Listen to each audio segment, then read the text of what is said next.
अनेक शाळांमध्ये ग्रंथालय नाहीत, प्रयोगशाळा नाहीत, त्या ठिकाणी नव्या आधुनिक शैक्षणिक प्रयोगाचे जे काही साधन त्या ठिकाणी पाहिजे त्या नाहीत, क्रीडांगणं नाहीत. आदरणीय विजय वडेट्टीवार साहेबांनी जो अत्यंत गंभीर हा प्रश्न सभागृहासमोर मांडला की अनेक शाळांमध्ये आज कमी शिक्षक आहेत तर काही शाळांमध्ये शिक्षक नाहीत.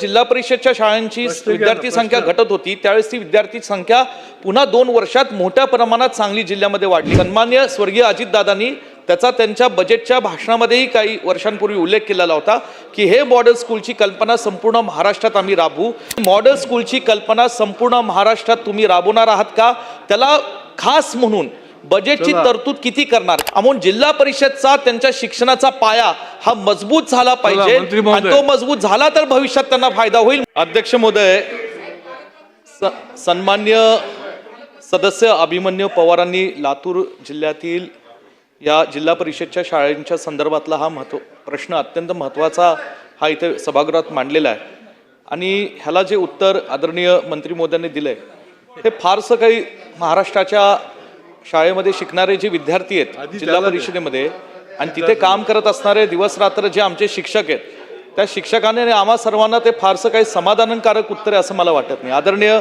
मंत्री महोदय दादा भुसे साहेब हे मनाने अत्यंत चांगले, ते कार्यक्षम मंत्री महोदय, हे सगळ्या महाराष्ट्राला माहिती आहे. शालेय शिक्षणाचा कारभार त्यांच्याकडे आहे, त्यांचा इंटेंट चांगला आहे.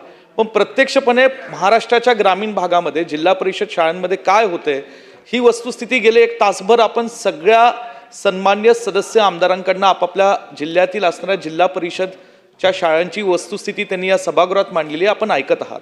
बहुतेक सुविधाचा प्रश्न असेल, स्वच्छतागृह असतील, मुलांकरता मुलींकरता त्या ठिकाणी अनेक शाळांमध्ये ग्रंथालय नाहीत, प्रयोगशाळा नाहीत, त्या ठिकाणी नव्या आधुनिक शैक्षणिक प्रयोगाचे जे काही साधन त्या ठिकाणी पाहिजे त्या नाहीत, क्रीडांगणं नाहीत.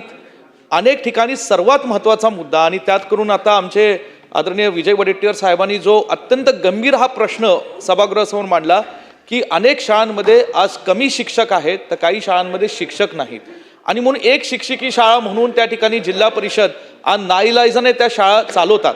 आणि मग काही लोकांनी सांगितलं जेव्हा प्रशासकीय काही इतर जबाबदारी येते तेव्हा या जिल्हा परिषदच्या शिक्षकांना शासनाच्या माध्यमातून इतर महत्त्वपूर्ण जबाबदारी दिली जाते आणि त्या शिक्षकांवरही सुद्धा नाईलाजाने तो ताण येतो कामाचा, त्यातनं कुठेतरी शैक्षणिक गुणवत्तेवरही काहीतरी परिणाम पडतो.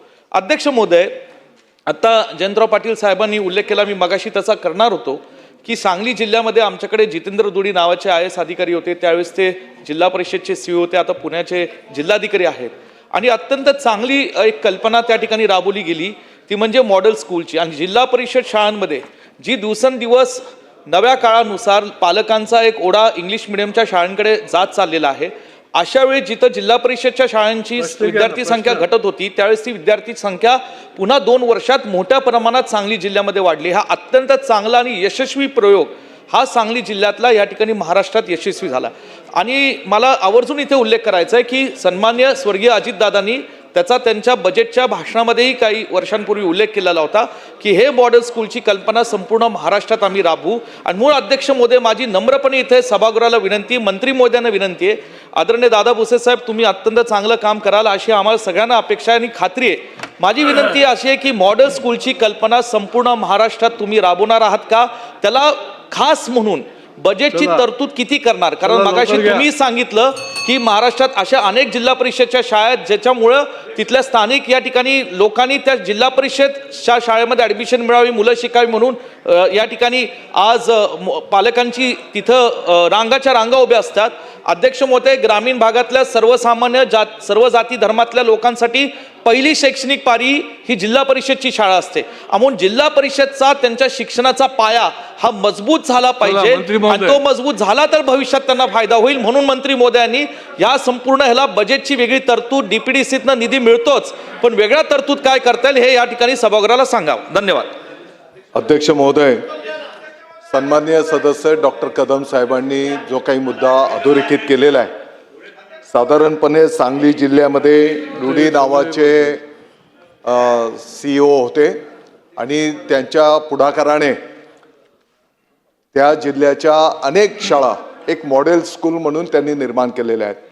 आणि म्हणून अध्यक्ष महोदय, निश्चितपणे येणाऱ्या काळामध्ये प्रत्येक तालुक्याच्या ज्या केंद्र शाळा आहेत त्या शाळेंना आपण आदर्श शाळा मॉडेल स्कूल म्हणून त्या ठिकाणी परिवर्तित करायला घेतलेला आहे. त्याचा एक कार्यक्रम तयार करण्यात आलेला आहे आणि येणाऱ्या वर्षभरामध्ये त्याची अंमलबजावणी झालेली आपल्याला दिसून येईल.